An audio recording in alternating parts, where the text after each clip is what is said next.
wartawan? Eh, Sebenarnya kita hari ini tidak ada agenda khusus. Cuma karena kita hari ini pada saat lagi ngumpul, tiba-tiba rekan-rekan wartawan ingin ngobrol-ngobrol ya sama kita ya. Jadi alhamdulillah, insyaallah apa yang ingin ditanyakan atau ingin yang diketahui dari rekan-rekan wartawan akan kita sampaikan. Oke, Bang, di sana kan ada isu bahwa Abang tagline-nya apa? Macan Borneo. Borneo. Itu Abang nggak tahu? awal mulanya seperti apa sih dengan munculnya nama itu gitu? Jadi begini, jadi sebenarnya itu orang yang memberi gelar itu. Artinya macan Borneo itu artinya pasti orang berpikirnya kalau sudah macan pasti beringas. Artinya, tapi saya tidak ingin diberi kesan bahwa saya ini tegas tapi tidak beringas. Itu yang pertama. Yang kedua, kalau sudah berbicara masalah macan Borneo, artinya yang pertama kita mungkin itu berani ya, berani, terus kemudian tegas dalam bertindak, terus kemudian disiplin, terus kemudian yang kita berani itu pasti melawan hal-hal yang tidak sesuai dengan kebenaran. Nah, saya kira mungkin bayangannya seperti itu. Tagline macan Borneo ini dalam rangka apa dikasih gelar oleh masyarakat? Apa pasti kan ada sesuatu untuk menuju pileg yang 2024 atau gimana? Begini, jadi saya dijuluki sebagai macan Borneo ini sudah lama sebenarnya, semenjak tahun 2005 itu saya kan pegawai negeri sipil dulu ya. Saya bekerja di Satuan Polisi Pamong Praja, ya kan. Artinya kita di Satuan Polisi Pamong Praja ini kan melawan preman-preman di pasar. Terus kemudian kita pada saat lagi melaksanakan penertiban ada warga masyarakat yang lagi mabuk apa segala macam. Artinya saya tidak pernah mundur. Terus kemudian saya lagi tugas di Dinas Pemuda dan Olahraga. Nah, saya itu kemudian mendapatkan predikat nomor 3 tingkat Provinsi Kalimantan Timur. Saya kemudian dikirim ke Pusat Pendidikan Zeni di Bogor. Kemudian saya mengikuti pendidikan kepemimpinan kader inti Karang Taruna dan kebetulan saya menjadi presiden angkatan tahun 2010. Kemudian lagi saya menjadi polisi kehutanan, kurang lebih sekitar 4,5 tahun saya di kehutanan. Kemudian saya pindah lagi ke Kecamatan Sambaliung. Saya bertugas sebagai Satuan Polisi Pamong Praja di kecamatan. Kemudian saya dipromosikan menjadi Kepala Seksi Pemberdayaan Masyarakat, yang dimana saya juga membina Linmas. Terus kemudian terakhir saya menjadi kepala desa. Nah, inilah yang sering menjadi saya dijuluki sebagai macan Borneo. Karena apa? Saya sering menentang oligarki atau misalnya kartel-kartel perusahaan yang sering merampas hak-hak masyarakat. Nah, inilah yang sampai saat ini kita gaungkan, sehingga pada saat ini saya memutuskan untuk berhenti menjadi pegawai negeri sipil dan saya berhenti menjadi kepala desa untuk mencalonkan diri menjadi anggota DPRD Provinsi Kalimantan Timur periode 2024-2029. Itu kaitannya dengan membela hak-hak masyarakat yang ada di Kalimantan Timur. Bang, reaksi dari pihak keluarga Abang memutuskan untuk berhenti dari Jadi begini, saya ini sebenarnya orang kampung, orang desa. Artinya mulai dari kecil dilahirkan sampai besar, umur saya sekarang 40 tahun ini, saya memang orang desa, dilahirkan di desa. Artinya menjadi seorang pegawai negeri sipil itu merupakan suatu kebanggaan bagi orang tua. Terus kemudian saya sekarang juga sudah menjabat sebagai kepala desa. Yang jelas pasti memberikan reaksi yang kurang baik.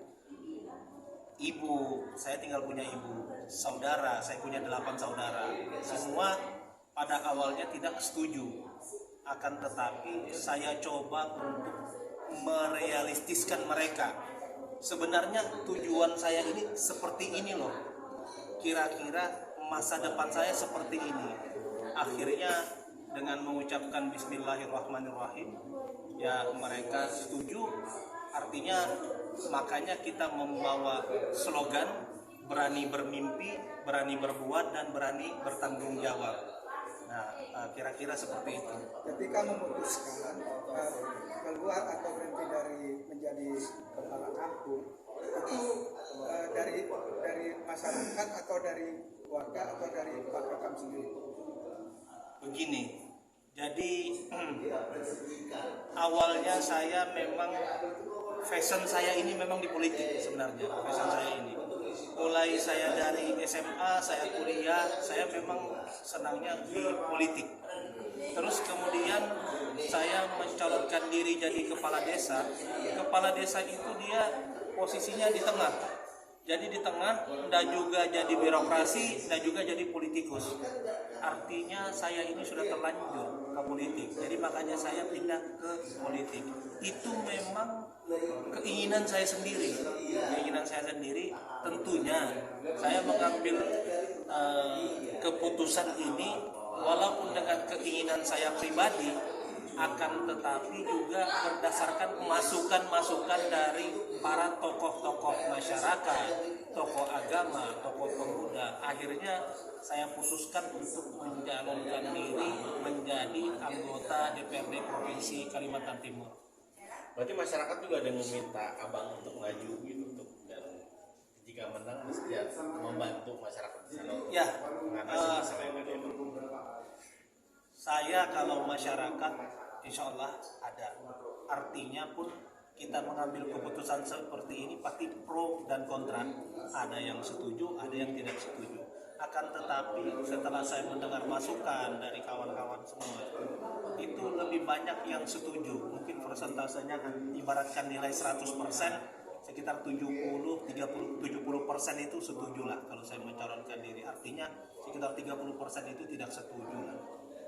Tapi ketika dipilih nanti nih Bang, dari Abang sendiri terima kritik dari masyarakatnya sih Bang?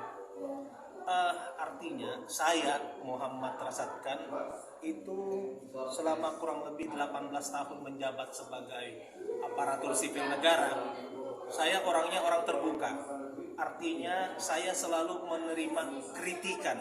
Tentunya kritikan itu adalah kritikan yang positif. Misal pun ada kritikan yang tidak positif, memang kita jadi pemimpin itu peribahasa kami orang Berau, bertelinga papan, berhati batu. Artinya kita jangan baper. Artinya kalau memang kita dikritik apa segala macam, itu kita buktikan dengan kinerja. Artinya mudah-mudahan insya Allah apa yang kita laksanakan itu benar. Ketika memutuskan untuk maju, program-program apa yang Pak Razak mau Lakukan. Jadi saya memiliki visi misi. Jadi visi misi kita itu adalah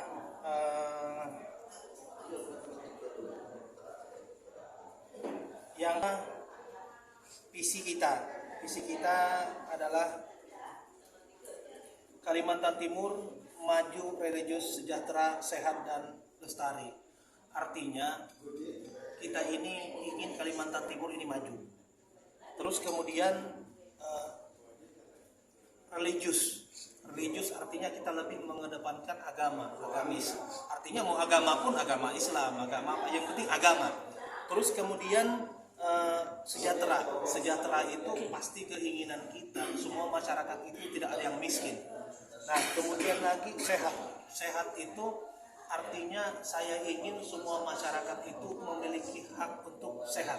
Dan lestari artinya semua lingkungannya itu adalah lingkungannya itu tidak lagi panas, tidak lagi, ya intinya tidak panas lah artinya. Terus kemudian untuk mencapai ini kita ada 5 cara. Yang pertama, kita akan meningkatkan tata pemerintahan yang baik, bersih, demokratis, transparan, akuntabel, efisien, dan efektif. Kemudian yang kedua, meningkatkan kualitas pelayanan umum, infrastruktur, perekonomian yang berbasis industri, jasa, perdagangan, pertanian, dan pariwisata. Yang ketiga, meningkatkan kehidupan yang sejajar dan sederajat dengan daerah lain dengan mengandalkan prakarsa, kemampuan, dan kekuatan sendiri. Artinya saya ingin masyarakat Kalimantan Timur itu mandiri. Terus kemudian yang keempat, meningkatkan sumber daya manusia yang unggul, sehat, dan bermoral. Yang kelima, meningkatkan kehidupan masyarakat yang berlandaskan sendi-sendi keagamaan.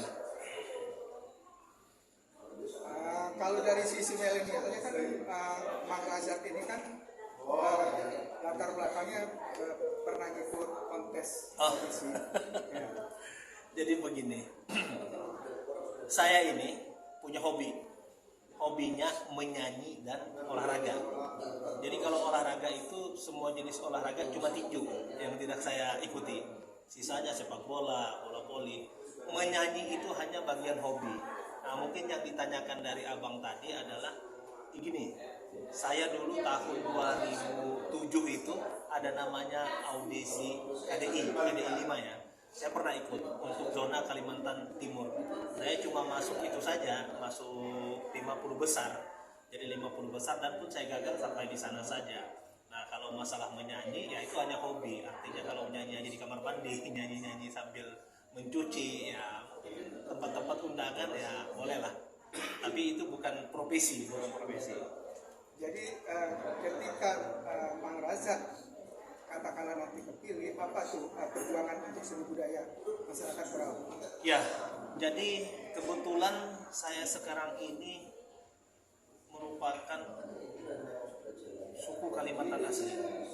Artinya saya juga tidak mengesampingkan suku-suku yang lain. Artinya Bhinneka Tunggal Ika.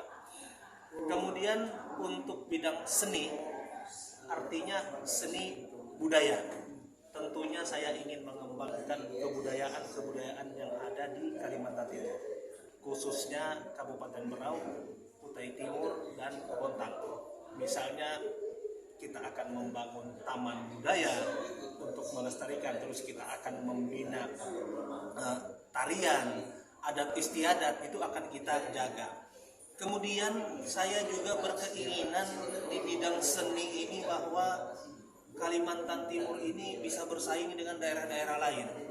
Artinya bukan seni tradisional saja, tapi seni kreasi, artinya seperti seni peran, seni tarik suara, bermusik.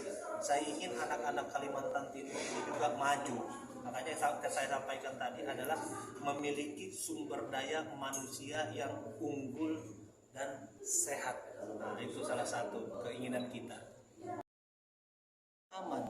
Nah, terkadang kami di daerah itu bertani itu posisinya di KBK. Nah, keinginan saya bahwa itu untuk diciutkan, dikeluarkan dari perusahaan, dikeluarkan dari HPA, dari PKP 2P. Keinginan saya itu dikeluarkan melalui saya menjadi anggota DPRD Provinsi Kalimantan Timur. Itu yang pertama. Yang kedua, yang namanya petani itu kadang-kadang penghasilannya ada yang 4 bulan sekali, ada yang 6 bulan sekali, ada yang gagal panen. Artinya bagaimana caranya mereka mendapatkan bibit yang murah, pupuk yang murah, syukur-syukur bisa gratis. Yang ketiga, pengairan. Nah, artinya di Kalimantan ini kita masalah bendungan, cuma kebanyakan mengandalkan pertanian itu menggunakan pasang surut. Nah, kalau sudah musim kemarau seperti ini jadi masalah. Nah, yang ketiga, pengolahannya. Nah, saya ingin Kalimantan Timur ini menjadi lumbung untuk Kalimantan Timur dulu. Artinya bagaimana caranya hasil pertanian ini bisa dikelola sebaik-baiknya, dimanfaatkan untuk lingkungannya dulu. Syukur-syukur kita bisa ekspor ke luar Pulau Kalimantan. Nah, mungkin sisanya nanti akan kita evaluasi, akan kita jalankan sesuai dengan situasi-situasi yang akan berjalan selanjutnya. Kalau dari sisi pariwisata yang Pak Razak memperjuangkan seperti apa? Begini, Kalimantan Timur ini kalau berbicara pariwisata artinya saya tidak melupakan kabupaten yang lain. Pasti kiblatnya ke Kabupaten Berau. Nah, Kabupaten Berau itu kita yang jadi masalah adalah resort-resort itu yang memiliki kebanyakan orang luar daerah. Nah, saya berkeinginan yang mengelola betul-betul itu adalah orang daerah. Kemudian dibantu oleh pemerintah. Saya ingin perpindahan dari kita sekarang Kalimantan Timur mengandalkan dari pertambangan dan perkebunan dan kayu. Saya ingin pariwisata ini merupakan tulang punggung dari PAD baik Kalimantan Timur, baik itu Kabupaten Berau, Kutai Timur, Kota Bontang, bahkan 10 kabupaten provinsi yang ada di Kalimantan Timur itu memiliki pariwisata. Keinginan saya seperti itu. Baik, harapannya untuk harapannya. Jadi begini, saya berharap saya Muhammad Tersatkan merupakan calon anggota DPRD Provinsi Kalimantan Timur dari Partai Golkar nomor 4. Kemudian saya memiliki nomor urut 9. Saya berharap yang pertama masyarakat Kutai Timur, masyarakat Kabupaten Berau, dan masyarakat Kota Bontang memberikan mandatnya kepada saya untuk menjadi anggota DPRD Provinsi Kalimantan Timur 2024-2029. Itu yang pertama, saya harus duduk dulu. Yang kedua, yang paling sangat penting adalah kita akan bekerja dan menyampaikan untuk melaksanakan semua visi misi itu untuk kesejahteraan masyarakat. Yang ketiga, harapan kita semua kita sehat, berjalan lancar dan sesuai dengan keinginan kita semua.